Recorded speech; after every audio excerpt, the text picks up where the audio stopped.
de cáncer gástrico, ¿correcto?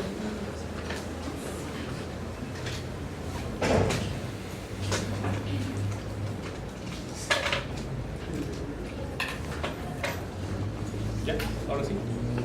En el Perú, una de las patologías que requiere una atención especial definitivamente es el cáncer del estómago, ¿no? Porque la incidencia de cáncer es muy importante, ¿no? Entonces, el cáncer gástrico tiene una alta morbilidad y una alta mortalidad en el Perú y en el mundo. Definitivamente constituye un serio problema de salud pública que tenemos que tener en consideración, ¿no?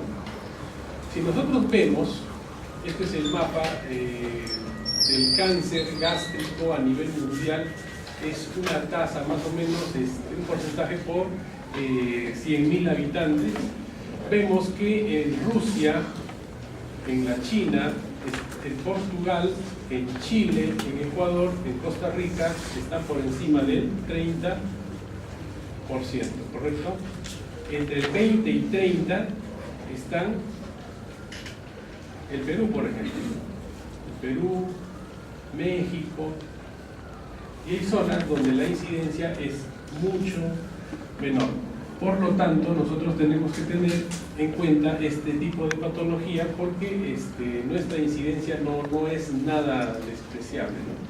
Entonces, la tasa de mortalidad por regiones, la tasa de mortalidad, por ejemplo, en Japón, Chile, Costa Rica, República de San Marino, es alrededor de 30 por cada 100.000 habitantes. En Hungría, en el Perú, miren, de todas maneras, es muy alto. Nosotros debemos estar en una tasa muy similar al Ecuador, entre el Ecuador y Noruega.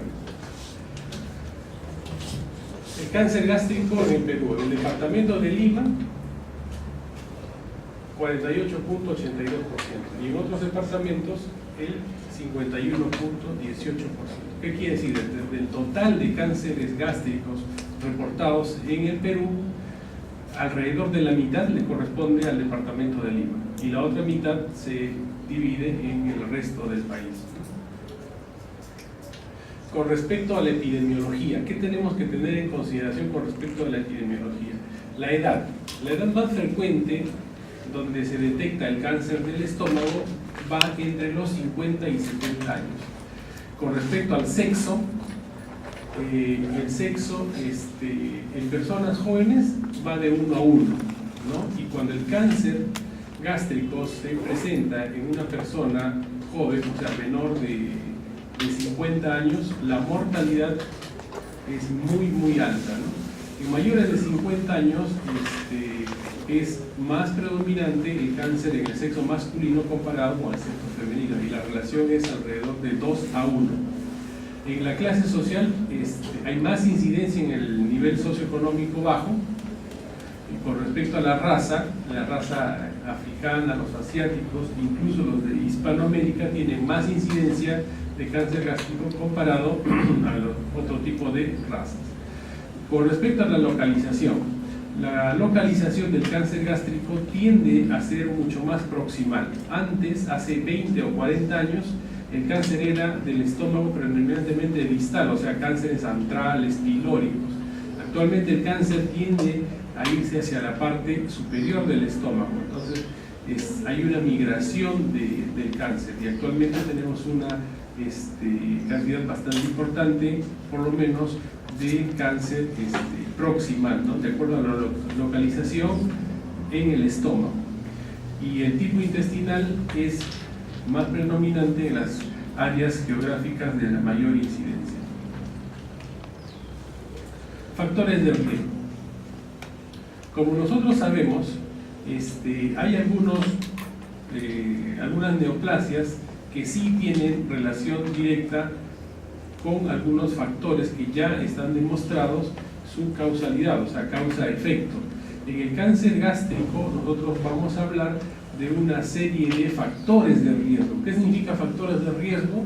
Que si la persona tiene las características genéticas hereditarias de poder hacer este tipo de neoplasia, y están presentes los factores genéticos, esto puede desencadenar en un cáncer gástrico.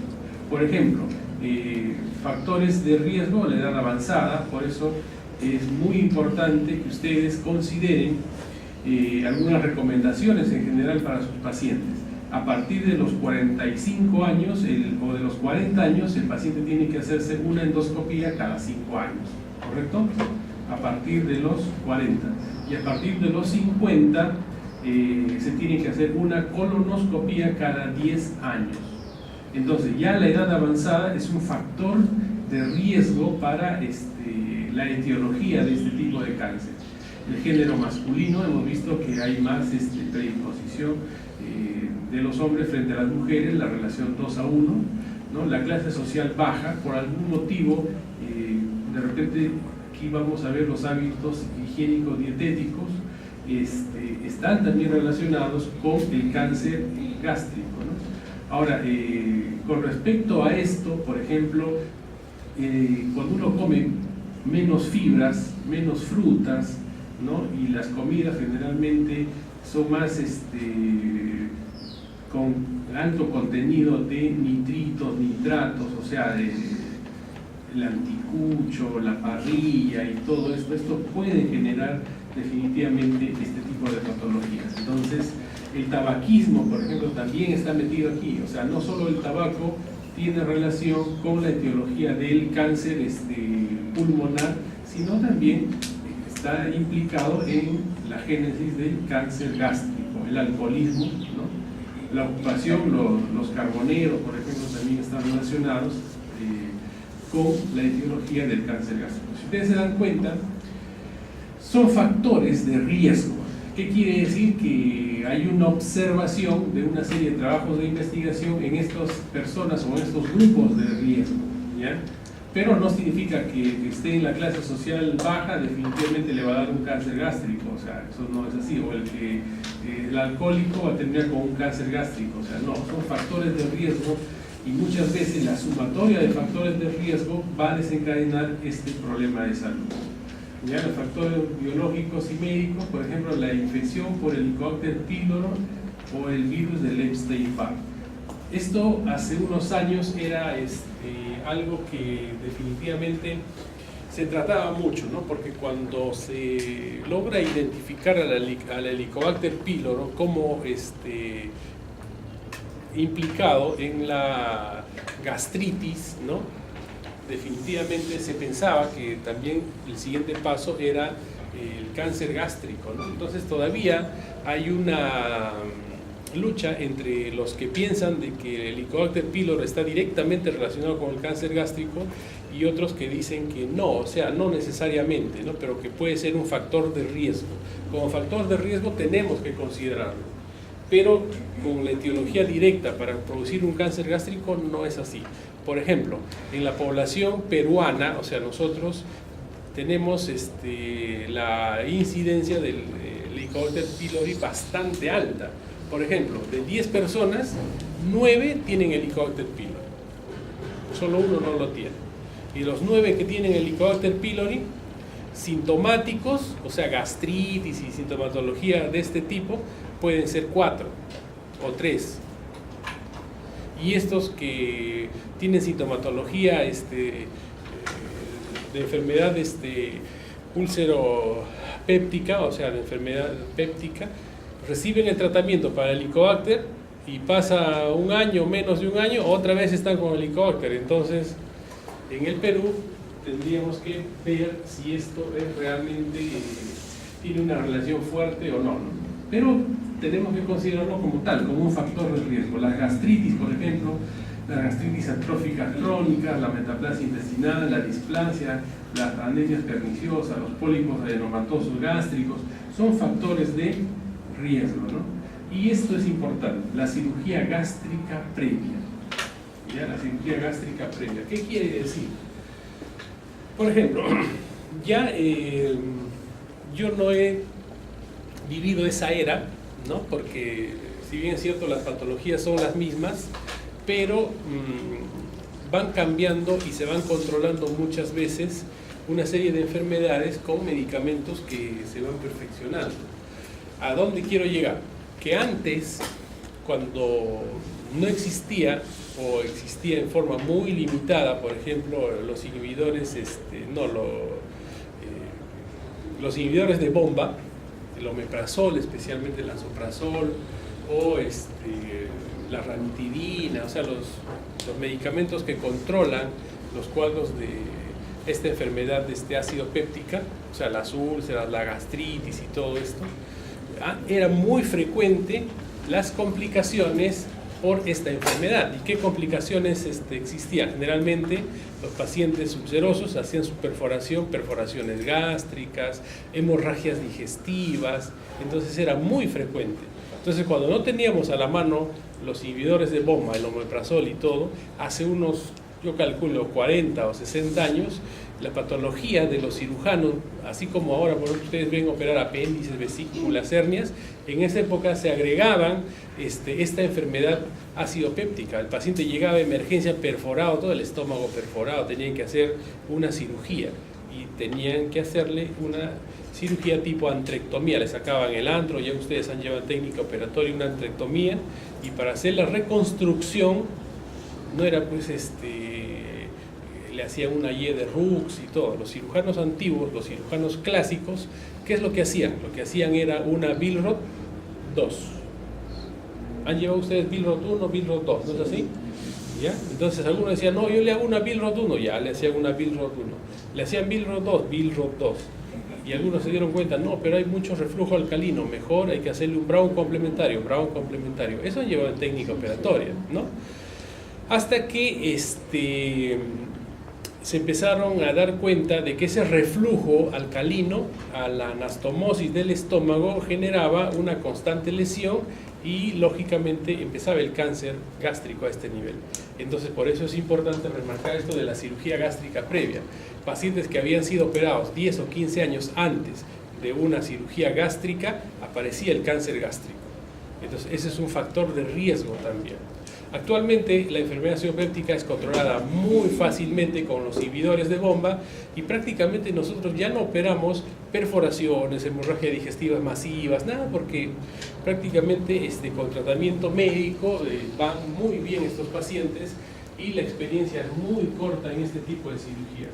Hasta que después de esta observación de que la Billroth 1, la Billroth 2 por el reflujo alcalino condicionaba que los pacientes en 10 o 15 años desarrollaran un cáncer gástrico, se diseñó esta técnica que es la de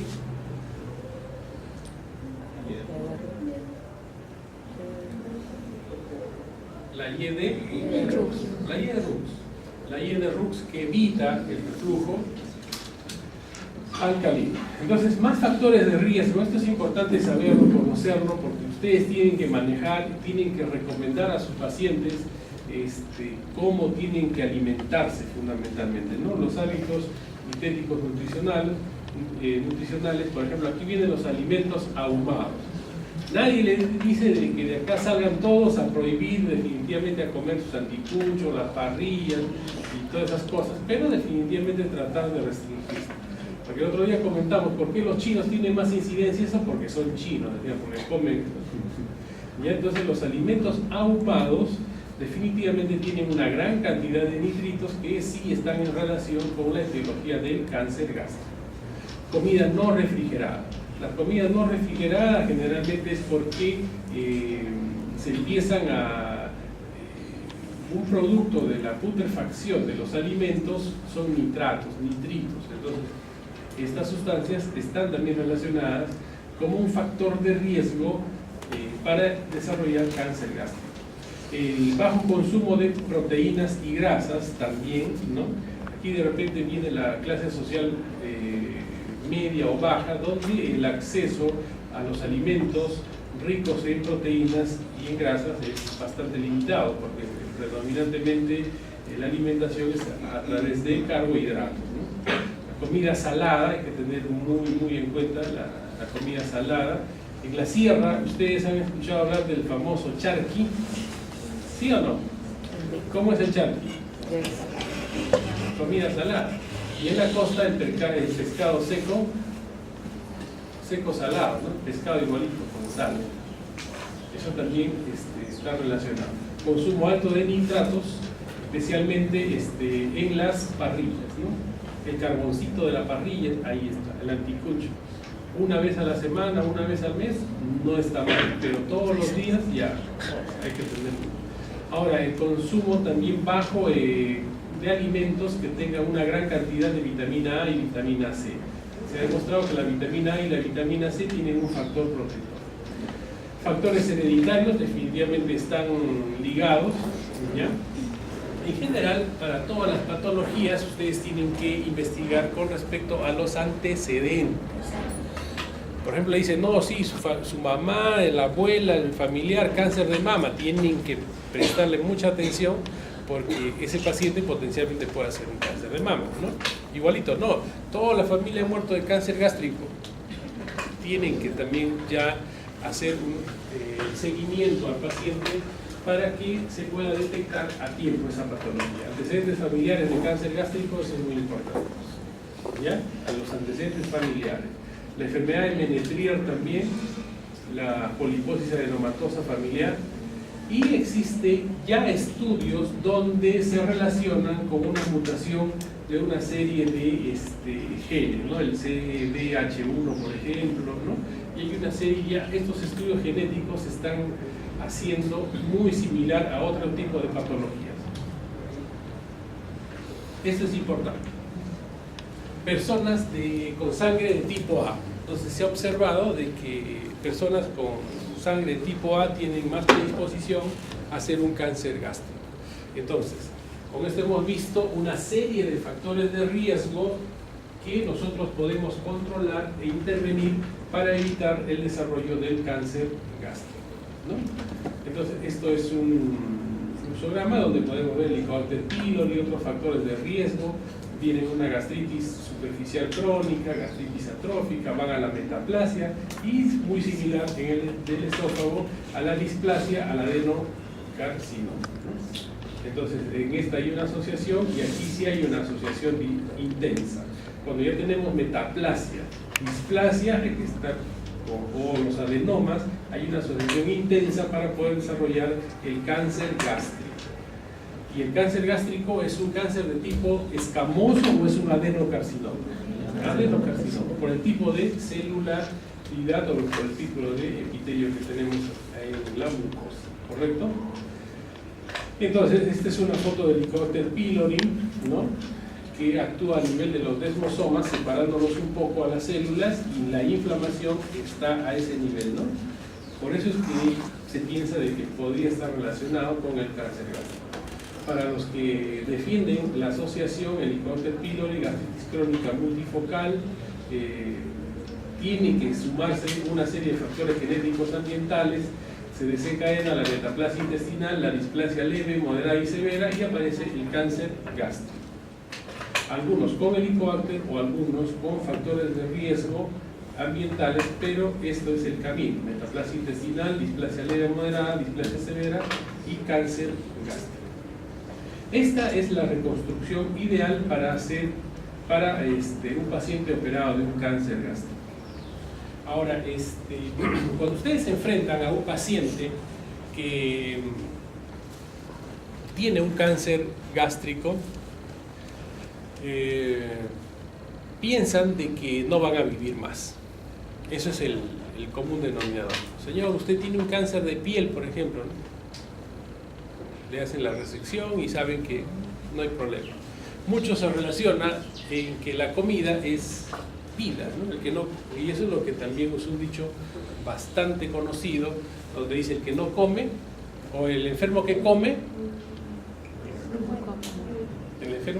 no muere, ¿no? Dicen: el enfermo que come no muere. Están enfermos, le están dando de comer, está comiendo, ya no se va a morir. Entonces imagínense que ustedes tienen un paciente con un cáncer gástrico y le dicen: señor, ¿sabe qué? Le vamos a sacar su estómago. Entonces se relaciona: me van a sacar mi estómago, no voy a comer, me voy a morir. Esa relación es muy, muy intensa, ¿correcto? Entonces lo que nosotros tenemos que explicar a nuestros pacientes de que, si bien es cierto, se va a retirar el estómago, pero vamos a hacer de que el tránsito intestinal sea más o menos similar como antes, o sea, como si tuviera estómago. Y eso se llama reconstrucción. Reconstrucción. Entonces, la reconstrucción ideal para un gastrectomizado es una Y de Rux. ¿Se dan cuenta? Miren, este es el esófago, ¿no? ¿Ya? Este es el esófago. Se supone que aquí viene el cardias, acá viene el estómago. ¿Está bien? ¿Ya? Y el estómago ha sido removido en su totalidad. Este paciente se operó de una gastrectomía total. Entonces, ¿qué le queda? Le queda el esófago suelto. Miren, chicos, el esófago suelto. Y en esta zona, el duodeno amputado. ¿Ya? Viene duodeno, ángulo de Treitz, intestino delgado hacia abajo. ¿Está bien? ¿Cómo se hace la reconstrucción? Cortan el intestino, o sea, acá, esto estuvo acá, ¿no es así? Esto acá. Cortan, suben el intestino para que puedan anastomosarlo con el esófago, se llama anastomosis esófago yeyunal. Avanza el intestino, que va a ser como una pequeña, pues después va a ser como una bolsa, como estómago, ¿no? Y tanto el jugo biliar y el jugo pancreático van a venir por aquí y se van a mezclar con los alimentos a este nivel. Entonces esto se llama pie de asa y tiene una forma de Y, ¿no es así? Una Y. ¿Quién lo inventó? Rux. Por eso le llaman la Y de Rux. ¿Ya? Lo importante de esta técnica es que tanto el jugo pancreático como el jugo biliar se mezclan con los alimentos a este nivel y nosotros tenemos que darle un trecho bastante importante para que no exista ese reflujo alcalino o biliar a esta zona, porque potencialmente podría ser carcinogénico, o sea, está relacionado con el cáncer. Por eso es que lo ideal es hacer este tipo de reconstrucción, ¿ya? Billroth 1, Billroth 2 deben conocerlo, deben saberlo, les van a tomar probablemente en sus exámenes, ¿no? Pero consideren siempre como la mejor opción de reconstrucción una Y de Rux. Es más tediosa, es un poquito más compleja de hacerlo, requiere más habilidad técnica, pero no es imposible, ¿no? Esto es con respecto a la progresión. Por ejemplo, sin displasia, displasia leve, displasia moderada, displasia de alto grado, adenocarcinoma. Van más o menos pasando 5 años para que se puedan empezar a desarrollar, a controlar esto. Por eso es que es importante que se hagan las endoscopías a partir de una edad determinada, que es a partir de los 40, una endoscopía, y las colonoscopías a partir de los 50. Porque esto no aparece de un momento a otro. No es que hoy día estaba bien y mañana ya tengo un cáncer avanzado. No, eso no es así. O sea, la progresión es bastante lenta y toma 5 años más o menos para cambiar. Si no hay displasia, displasia leve, y de la displasia leve a la moderada van pasando 5 años, ¿no? Ese es el periodo que ya está establecido y estudiado en este tipo, ¿no? Ahora, ustedes pueden decir, nos hemos pasado hablando mucho con respecto al cáncer en el estómago. Ustedes tienen que saber que los tumores son de dos tipos: tumores benignos y tumores malignos. Específicamente nosotros estamos tratando en este caso el cáncer de estómago. El cáncer de estómago, ¿en qué capa histológica del estómago se origina? ¿En la mucosa, en la submucosa, en la muscular, en la subserosa o en la serosa? ¿Dónde se empieza el cáncer del estómago? Este tipo, ¿no? Este adenocarcinoma. Si ustedes dicen adenocarcinoma, se origina en la zona de la mucosa. Empieza en la mucosa y empieza a avanzar el cáncer, ¿correcto? Entonces, ustedes saben que en la clase de hoy el adenocarcinoma va a empezar en la mucosa del estómago y corresponde alrededor del 90 al 95% de las neoplasias gástricas malignas. El linfoma tiene alrededor del 5% de las neoplasias gástricas. El linfoma. ¿Dónde se inicia el linfoma gástrico?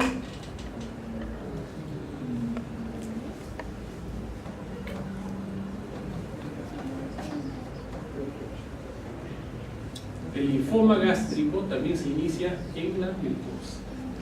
¿ya? Tanto el adenocarcinoma como el linfoma, y pueden ser muy similares, chicos, ¿no? Ustedes le hacen endoscopía a un paciente y en la endoscopía le sale cáncer de estómago, biopsia, y cuando viene la biopsia le sale un linfoma. ¿Cuál es el tratamiento para el linfoma?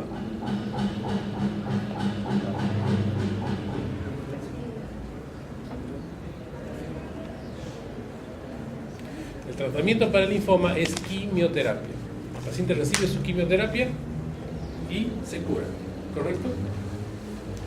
En cambio, el adenocarcinoma definitivamente es quirúrgico. Hay tumores estromales, ¿no? Los tumores que empiezan en la capa muscular del estómago son los famosos GIST. Del 2 al 3% de las neoplasias gástricas corresponden a los tumores estromales, los GIST. Son tumores de la capa muscular, similar a los miomas que tienen las mujeres en el útero, por ejemplo, muy similar, ¿no? Entonces esos son los famosos GIST, tumores estromales. Y hay otros tipos de cánceres, es alrededor del 1%, por ejemplo el tumor carcinoide gástrico, carcinoma de células escamosas, carcinoma de células pequeñas, leiomiosarcoma. O sea, hay otros tipos histológicos también de cánceres a nivel del estómago, pero la incidencia más alta son los adenocarcinomas. No nos olvidemos que el cáncer gástrico puede generarse a nivel de todas las estructuras del estómago, pero fundamentalmente es a nivel de la mucosa. Con respecto a la sintomatología del cáncer gástrico, el 80% es asintomático, sintomatología ulcerosa, alrededor del 10%, náuseas, vómitos, anorexia, plenitud, hemorragia digestiva alta, pérdida ponderal, disfagia, menos del 1%. Entonces esos son los porcentajes con respecto a la sintomatología. Cuando ustedes tienen un paciente con esta sintomatología, ya generalmente ese cáncer está en un estadio avanzado, porque en el estadio inicial generalmente son asintomáticos. Esta es una comparación entre el avanzado y el temprano. Síntomas del temprano, asintomático, el 80%. Miren la proporción. Síndrome ulceroso, una proporción bastante baja comparado al cáncer gástrico avanzado, donde ya la pérdida de peso es importante, dolor abdominal, náuseas, vómitos, la hemorragia digestiva, plenitud gástrica. Y asintomático es menos del 5%. ¿Qué quiere decir? Cuando el cáncer gástrico está avanzado, ya da sintomatologías importantes. Exámenes complementarios, una vez más, para recordar y para enseñar el estudio radiológico contrastado a doble, ¿no? El estudio de piden. ¿Cómo piden ustedes? Radiografía de esófago, estómago, duodeno con doble contraste. ¿Qué imagen van a ver? La imagen típica de la mordida de manzana. Pero es un examen que cada vez se hace menos y que nos da una idea de que podría existir una lesión a nivel del estómago, ¿no? Endoscopía es el gol estándar en el diagnóstico del cáncer gástrico. O sea, para que ustedes puedan hacer un diagnóstico de un cáncer gástrico, definitivamente el examen de elección es una endoscopía digestiva alta. ¿Ya?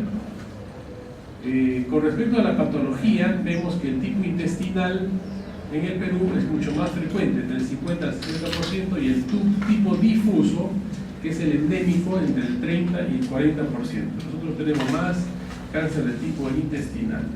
Es una imagen de un cáncer gástrico, ¿no? La imagen de mordida de manzana. Acá más o menos estamos viendo de que la lesión puede estar en el fondo gástrico. Hay que hacer siempre una tomografía para ver el estadio del cáncer gástrico. En este caso es muy similar cuando tenemos un cáncer gástrico que en el cáncer de esófago, ¿no? Entonces el diagnóstico, ¿cómo lo hacemos? Con endoscopía más biopsia. Y hacen endoscopía, una biopsia, le sale adenocarcinoma y ahí vienen todas las variantes, ¿no? Si es pobremente diferenciado, indiferenciado, bien diferenciado y todas las características histológicas. Una vez que hemos hecho la endoscopía, biopsia y ya tenemos el diagnóstico, tenemos que hacer nosotros el estadiaje. Y para el estadiaje que utilizamos para hacer el T, fundamentalmente la ecoendoscopia. Pero yo les doy una buena noticia, que la ecoendoscopia solo está disponible en el Perú, en una clínica y en 2 hospitales.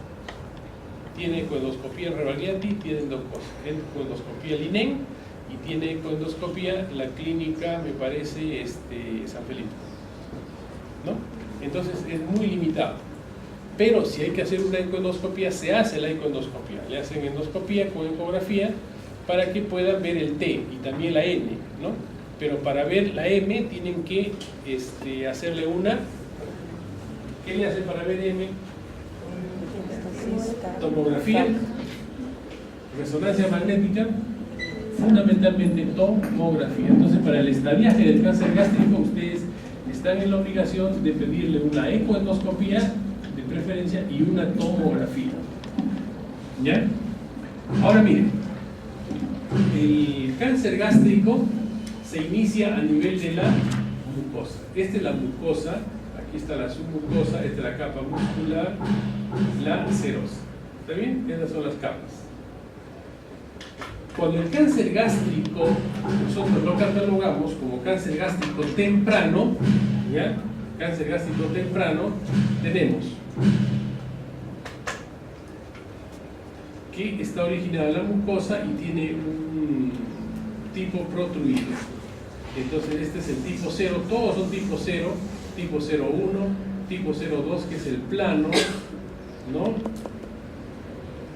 El 2B es el plano y el 2A es el que tiene una elevación superficial, pero ambos son planos, ¿ya? Y el tipo 2C viene a ser con una depresión superficial y el tipo 3 es el excavado, pero siempre ustedes se dan cuenta está confinado a la mucosa.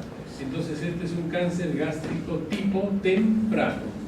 Los que son expertos, o no expertos, sino los que detectan el cáncer gástrico temprano son los japoneses, porque en el Japón, como la incidencia es muy alta de cáncer gástrico, tienen programas de salud destinados para la detección temprana del cáncer gástrico. Entonces le hacen endoscopías serial a los pacientes y por lo tanto detectan este tipo de cánceres con una mayor frecuencia. Nosotros detectamos cánceres generalmente cuando ya están en sus estadios avanzados. Esto es importante por el pronóstico y la sobrevida del paciente. El anterior era cáncer gástrico temprano, confinado evidentemente a la zona de la mucosa, y aquí tenemos el cáncer gástrico avanzado, ¿ya? Donde ya invade a la zona muscular, ¿no? Incluso van a avanzar hacia la zona de la serosa, que infiltra la serosa. El tipo avanzado vamos a tener tipo 1, tipo 2, tipo 3, tipo 4. El tipo 1 es como un hongo, se llama polipoide. Tipo 2 es el ulcerado. El tipo 3 es el ulcerado también, pero infiltrante. Y el tipo 4 le llaman liminitis plástica o es una infiltración difusa. A veces muchos se confunden la liminitis plástica con un linfoma. El linfoma gástrico se parece mucho a una liminitis plástica o un tipo de cáncer gástrico avanzado tipo 4, ¿no? Con respecto a la vía de diseminación, la vía de diseminación del cáncer es por vía linfática y por continuidad, ¿ya? Y por estructuras vecinas, a quienes va a invadir es al epíplon, el omento, al vaso, al diafragma, al hígado, al páncreas, al colon, ¿no? Son estructuras que están cerca y que pueden ser invadidas por el cáncer gástrico, con la extensión local. Pero siempre ustedes tienen que recordar de esta vía de diseminación del cáncer gástrico, que es la vía linfática. Otros sitios frecuentes de metástasis a distancia es el hígado, pulmón, páncreas, suprarrenal, incluso hasta el hueso. Pero fundamentalmente este cáncer va a diseminarse hacia el hígado, ¿ya? Esto es a nivel mundial, ¿no? Donde hay una predisposición del cáncer a nivel del antro. Pero ojo, que la tendencia es ir subiendo y cada vez hay mucho más cáncer entre el fondo y la unión gastroesofágica. Pero en el mundo anda alrededor del 35% y el antro tiene el 40%.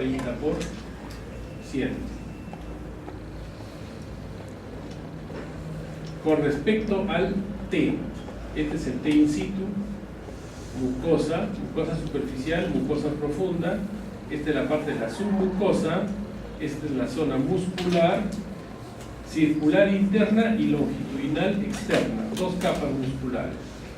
Y viene la serosa, ¿ya? La serosa, y de la serosa vienen los órganos vecinos, ¿correcto? Entonces aquí está el T1, T2 que llega a la muscular, T3 que llega a la serosa y T4 que invade órganos adyacentes. El cáncer gástrico temprano está confinado a la mucosa. Cáncer gástrico avanzado desde la submucosa hasta la serosa, incluso invaden también las estructuras vecinas. Este gráfico es muy ilustrativo para nosotros ver de que el cáncer en el estómago empieza en la mucosa y empieza a penetrar las demás estructuras hasta salir por la serosa y buscar los órganos vecinos que están alrededor. Esa es la historia natural del cáncer gástrico. Esta es una ecoendoscopía donde ustedes van a ver la lesión, ¿no?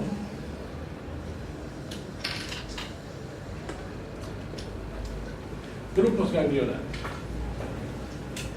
Entonces, ¿qué tienen que tener en cuenta en el cáncer gástrico? Uno, ¿cuál es el tipo histológico más frecuente del cáncer gástrico? El adenocarcinoma, alrededor del 90-95%.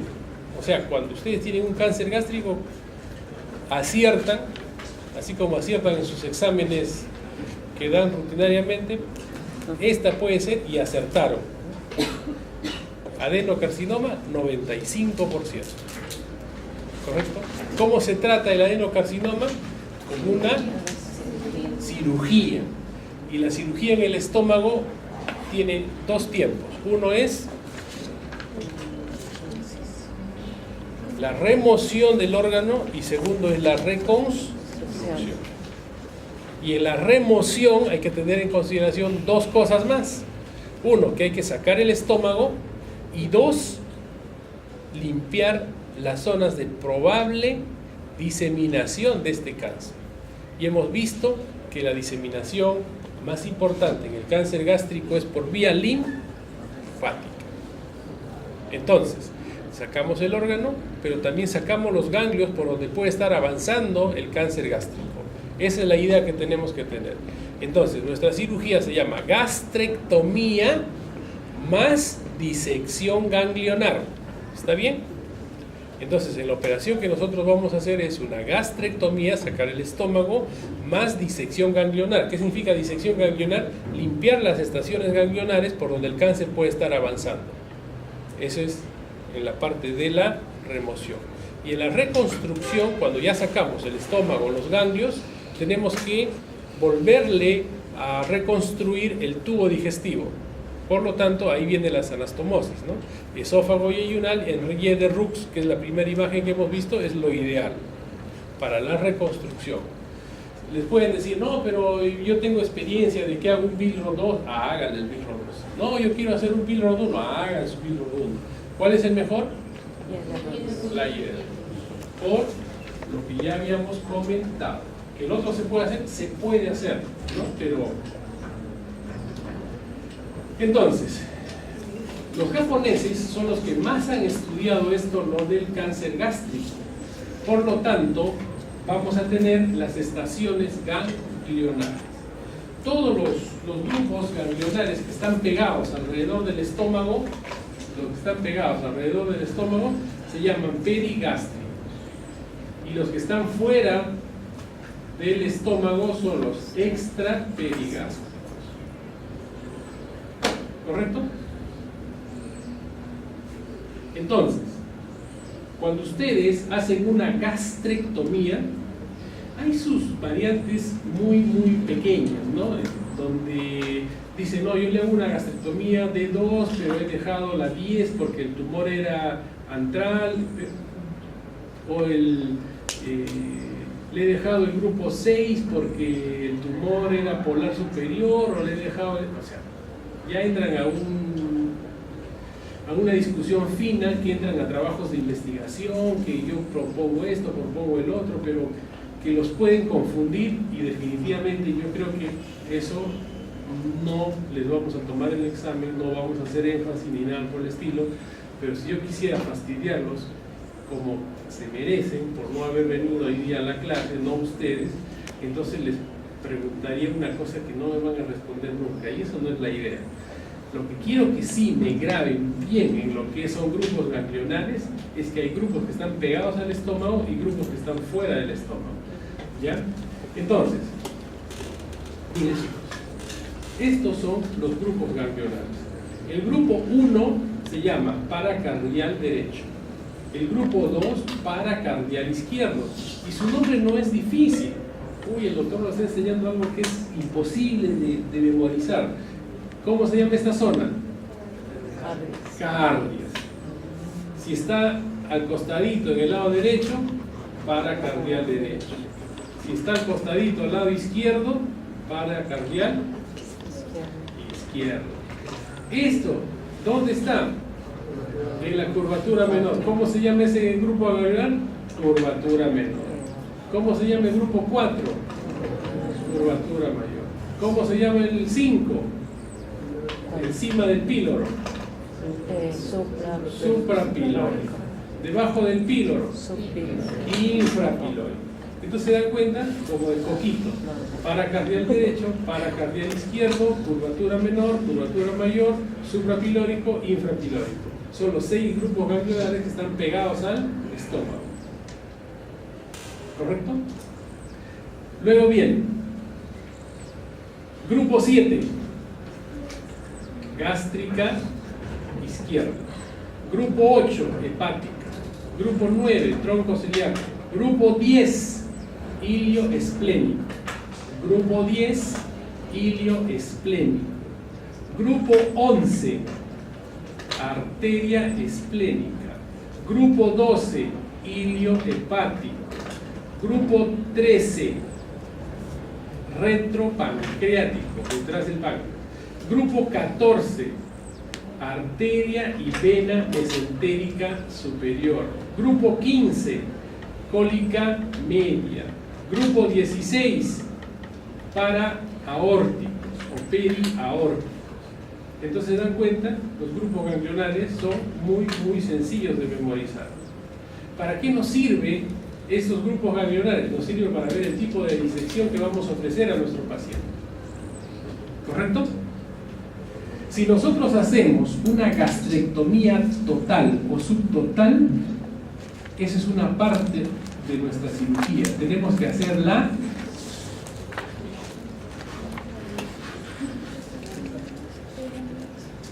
disección ganglionar.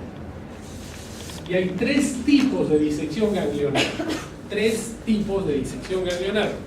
¿Qué tipo de disección ganglionar conocemos nosotros? D1, D2 y D3. ¿Correcto? Entonces, hasta el momento hemos hecho nuestro diagnóstico de cáncer gástrico y le estamos ofreciendo al paciente una alternativa quirúrgica, y la alternativa quirúrgica es remover el estómago. Y la remoción del estómago se llama gastrectomía. Y en gastrectomía hay 2 tipos nada más. ¿Cuáles son? Subtotal y total. Si tiene un tumor en el antro, ¿qué tipo de gastrectomía? Subtotal. Si tiene en el cuerpo bajo, subtotal. Si tiene en el cuerpo alto o en el fondo, total. ¿Correcto? 2 tipos de gastrectomía. O le saco todo o le saco el 75%. Total y subtotal. ¿Qué quiere decir? Gastrectomía total es todo. Y gastrectomía subtotal es el 75% del estómago. Eso tienen que tener en consideración. Esa es una parte. Luego viene la disección ganglionar. ¿Cuántos tipos de disección ganglionar conocen ustedes? 3. D1, D2 y D3. La D1 es cuando remueven los ganglios que están pegados al estómago hasta el grupo 7. Entonces, D1 es desde el ganglio del grupo ganglionar 1 hasta el 7. Y D2 es desde el 2 hasta el... D2 es desde el 1 hasta el 2. ¿Me dejo entender o no?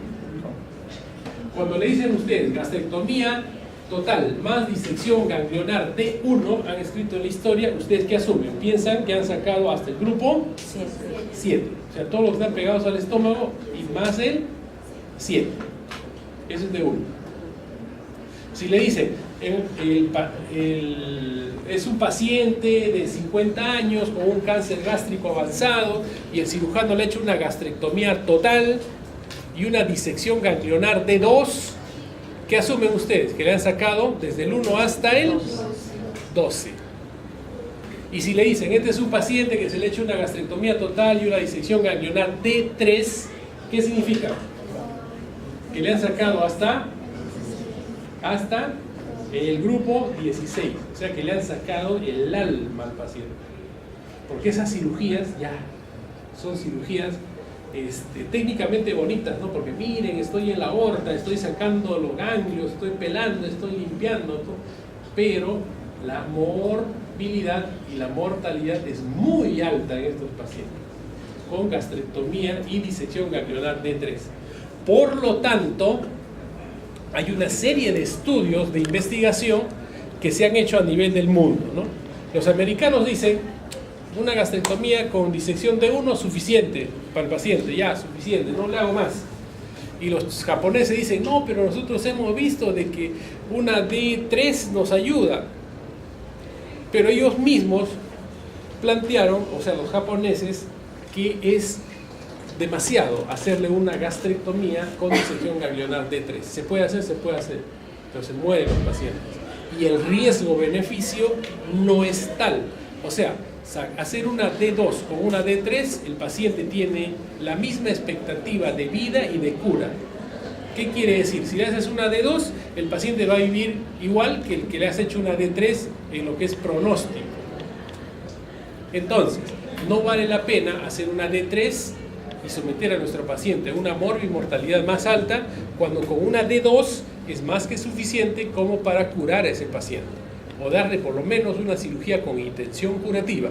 Entonces, ¿qué es lo que está establecido y estandarizado en el mundo para el cáncer gástrico? Es hacer una gastrectomía más disección ganglionar D2. ¿Correcto? Entonces, el estándar es hacer una gastrectomía con disección ganglionar D2. Que ustedes ya saben que una D1 puede ser insuficiente y una D3 que puede ser exagerada. ¿Ya? Con respecto, miren chicos, a la sobrevida, el estadio 0, sobrevida 5 años, 100%. ¿Qué quiere decir? Cáncer gástrico temprano, en 5 años no tiene nada ese paciente, está feliz y contento. ¿Correcto? 1A ya baja 5%, 95% de sobrevida, estadio 2B, 82%, estadio, no, 1B, 2, 55%, estadio 3, 30%, estadio 4, 2%. ¿Qué quiere decir? Que los pacientes que ustedes detectaron un cáncer que ya se fue al colon, al páncreas, con todo el peritoneo, lo que le llaman carcinomatosis, siembra peritoneal y todo, la posibilidad de sobrevida de un estadio 4 a 5 años es alrededor del 2%. Bajísimo.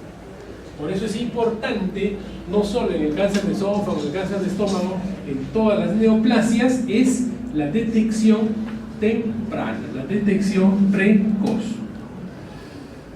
Miren esto, me parece muy importante y algo que tienen que tener ustedes en consideración. Del 100% de casos que entran a un manejo quirúrgico, o sea, ustedes hacen el diagnóstico de un cáncer gástrico y operables es alrededor del 85%. ¿Qué quiere decir? Si ustedes le hacen el gastroenterólogo una endoscopía y dicen este es un cáncer gástrico, posibilidades de que este paciente se opere como debe ser es alrededor del 85%. ¿Qué quiere decir? Que ya hay un 15% que salieron de esto. Y ese 15% generalmente son pacientes con un Virchow positivo, una ascitis, o tomográficamente ves que ya hay metástasis hepática, que la extensión local de la enfermedad es bastante importante, ya ni lo tocas, ni lo operas, ni piensas de que vas a hacer algo con el paciente. Entonces ya ese 15% se escapó ahí. Una vez que entras a operarlos a los pacientes, de esos 85% que entraron a una opción quirúrgica, resecables solo son el 40%. ¿Y qué pasó? El otro porcentaje, que es el 60%, ya no es resecable, de ese 85%. Y una vez que hiciste la reducción, o sea, la resección a esos pacientes, potencialmente curable la mitad, el 20%. ¿Ya? Y el otro porcentaje ya es incurable, ¿no? O le haces una cirugía de tipo paliativo. Miren, esto es el estómago, este es un cáncer de fondo gástrico y la conducta es hacer una gastrectomía total. ¿Qué quiere decir? Sacar desde el esófago con 2 o 3 centímetros de esófago, o sea, no es bien pegado a esta zona, porque en cáncer siempre ustedes tienen que tener un margen. Y el margen es desde donde empieza el tumor hacia el tejido sano. En estómago tiene que ser alrededor de 3 a 4 centímetros. O sea, tú no le puedes dar 3 a 4, no puedes cortar por encima del tumor y hacer la anastomosis ahí porque ya te va a recidivar definitivamente. Por eso es importante cuando ustedes hacen una cirugía de este tipo, de cáncer gástrico o de colon, cualquier tipo de estas cirugías, tienen que ver los bordes. Le dicen borde proximal libre de neoplasia, borde distal libre de neoplasia. ¿Qué pasa si ustedes operan y cortan bien pegado al cáncer o a la zona tumoral y les viene la patología y les dicen borde proximal comprometido con neoplasia maligna? ¿Qué tienen que decir al paciente? ¿Sabe qué, señor? Justo en esa zona salió comprometida, vamos a tener que operar para ampliar un poco el margen. Para evitar eso, hay un margen mínimo, ¿no? El margen es de 3 a 4 centímetros por encima del inicio de la lesión para que quede ese borde libre de neoplasia. Esa es la idea. Entonces, en la cirugía ustedes están viendo, se hace la gastrectomía, se saca el tumor, ya se hace la limpieza ganglionar y se van a ligar algunas estructuras importantes, ¿correcto? O sea, los vasos sanguíneos. Ahora, la anastomosis que se hace del esófago con el intestino también se puede hacer con una sutura automática. Miren, chicos, esta es una sutura automática tipo EIA, ¿no? Que significa esófago intestino anastomosis, ¿ya? Circular y hace 3 líneas de grapa a cada lado y queda la anastomosis hecha, ¿no? Esta es la reconstrucción que nosotros habíamos visto, la guía de Rux, que tiene su lógica. Sacaron todo el estómago, ¿correcto? Y en la reconstrucción cortan el intestino, suben anastomosa. Y entonces la guía de Rux, ¿en qué consiste? La guía de Rux consiste en una anastomosis, esófago yeyunal y yeyuno yeyunal. ¿Cómo se llama este tipo de anastomosis, por ejemplo? Término terminal, lateral o término lateral.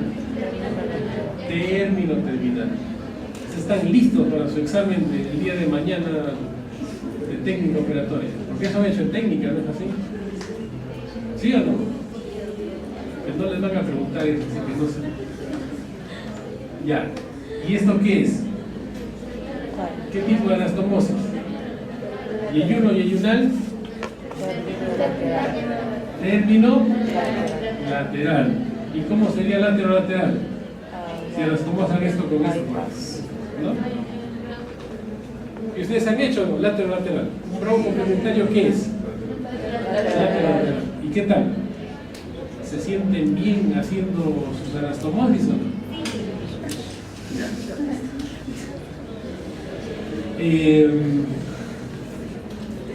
Entonces, si ustedes ya son cirujanos y tienen que ofrecer un tratamiento quirúrgico y les preguntan, por ejemplo, algún familiar les dice, mira, ¿saben que le van a operar de un cáncer gástrico? ¿Qué tienen que decirle ustedes? Sí, lo van a operar. Lo más probable es que le hagan una gastrectomía total más disección ganglionar de 2 y la reconstrucción va a ser una anastomosis esófago yeyunal y yeyuno yeyunal tipo Y de Rux. Ese es el nombre de la operación. Sencillo, súper sencillo, ¿sí? Nuevos casos de cáncer por año. Bueno, esto es importante que relacionen el cáncer gástrico con respecto a las demás patologías, ¿no? Con el pulmón, con la mama, con el cáncer de cervix. La incidencia mundial del cáncer en mujeres, por ejemplo, viene siempre en mujeres es mama, cervix, ¿no? Los hombres no maman, no cervix porque no tenemos ni mama ni cervix, ¿no? Las mujeres sí miren mama, cervix.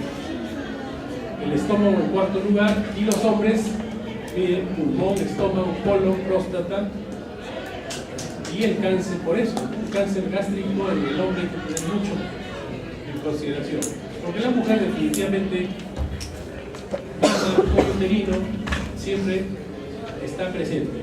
Y por eso existen dos programas de detección temprana, mamografía y todo lo que está relacionado, ¿no? Bueno, algunos datos estadísticos que les va a ayudar, ¿ya? Vamos a pasarlo bastante rápido. Esta es pura estadística.